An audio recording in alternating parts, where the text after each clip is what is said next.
N.C.A.A. March Madness, North Carolina and Oregon avoid upsets. North Carolina's Kennedy Meeks split 3 Razorbacks for a rebound in the first half. Credit Kevin C. Cox/Getty Images.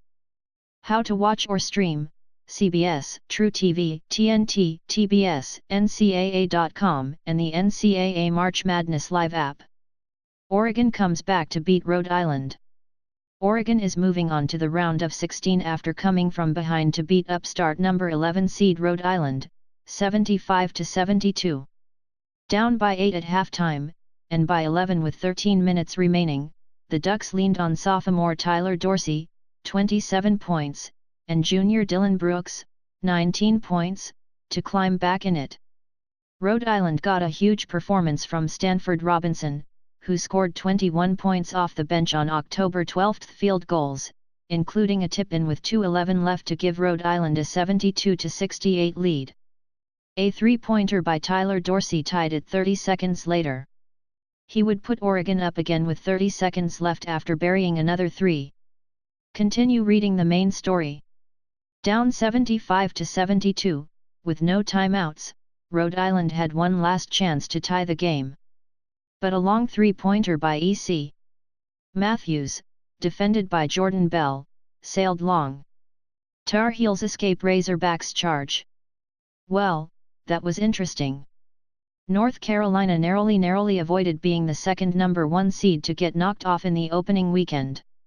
The Tar Heels did not make it easy on themselves. After leading at 30-13 late in the first half, North Carolina let number 8 Arkansas creep back and then, finally, take the lead with 12 minutes remaining in the game. The Tar Heels were sloppy with the ball, 17 turnovers, and putrid shooting the ball, 38% from the field. The Razorbacks lead by 3 with just over 2 minutes remaining. But it seemed as though Arkansas simply ran out of gas. A 6-0 run and some energized defensive stands against an exhausted Arkansas team gave the Tar Heels a 68-65 lead with 35.7 seconds left. Arkansas had a chance to trim it, but Moses Kingsley missed 2 free throws. After a missed free throw by Isaiah Hicks, Arkansas guard Anton Beard pulled up for a potential game-tying three-pointer with 14 seconds left. It clanged off the back rim.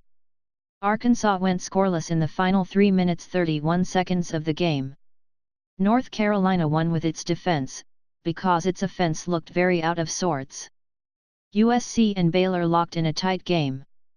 Southern California faced a double-digit deficit but managed to trim number 3 Baylor's lead to 5 at the half, 36-31. The size of the Bears gave the number 11 Trojans a lot of trouble, as Baylor gathered 10 offensive rebounds in the first half, compared with just 1 for USC. But the Trojans have already survived double-digit deficits in both of its wins already in this tournament. They should be encouraged by how they finished the half. Kansas outlasts young Spartans. When Michigan State cut Kansas's lead to 54-53 with 12 minutes remaining, fans buckled up for an exciting finish. Unfortunately, it never came to be. The number 1 Jayhawks outscored the Spartans, 36-17, from that point on to win easily, 90-70. There just was no stopping Kansas out in the open floor. The game became a highlight reel of alley-oops and dunks. 4 players scored in double figures, led by Josh Jackson, 23 points, Frank Mason 20 points, and Deont Graham, 18 points. Foul trouble for Michigan State's Nick Ward, and a banged-up Miles Bridges meant the Spartans were not the same as they had been on Friday. Coach Tom Izzo squeezed everything he could out of his team, but they just ran out of steam. Kentucky blocks Wichita's path again. The number 2 seed in the South region is still alive. Kentucky withstood a late rally by number 10 seed Wichita State in what was a highly physical, strong defensive matchup, winning 65-62. The Shockers did not let the Wildcats play their style, fast-paced and above the rim. But this young and dangerous Kentucky team proved it could win anyway. The Shockers trailed by 5, 58-53, with 2:30 left when Landry Shamet was fouled attempting a three-pointer. He hit all 3 free throws to cut the deficit to 2. Shamet hit another three-pointer with 55 seconds left to make it a 1-point game. 19 of his 20 points came in the second half. After a Kentucky miss, Wichita had a chance to take the lead. But Malik Monk blocked a deep shot attempt by Marcus Duffy with 10 seconds remaining.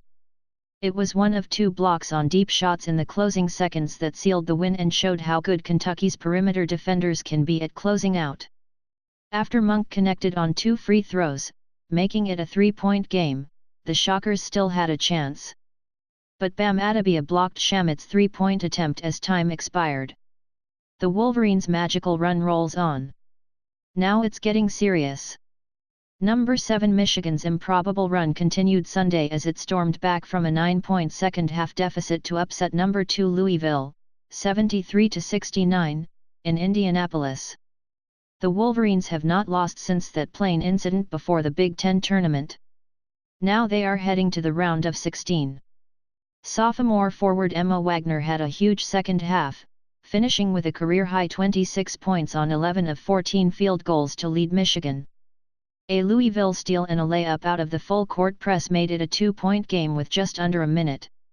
But Derek Walton Jr. drove and scooped it high off the glass with 29 seconds left to put the Wolverines back ahead by 4. Layups by Donovan Mitchell, 19 points, kept bringing the margin down to 2. But Michigan's DJ Wilson was clutch at the free throw line, going 4 for 4 in the closing seconds to keep Louisville at bay. Louisville's defense flustered Michigan in the first half, but the Cardinals' youth and inexperience showed down the stretch with some bad fouls and stagnant offense. Coach Rick Pitino had cracked before the game that many of his players are so young they did not know who Grant Hill is. On the other side, Michigan, led by seniors Walton and Zach Irvin, still have yet to crack under pressure. Syracuse assistant heads to Washington. Before any second-round action tipped off, a shockwave was sent around the college basketball world early Sunday. Mike Hopkins, an assistant under coach Jim Boeheim for 22 years, and the designated coach-in-waiting once Boeheim retires, was named the new coach at Washington, according to the Huskies' Twitter account. The move was initially reported by ESPN. Coach Hop, a respected tactician and recruiter, apparently got tired of waiting.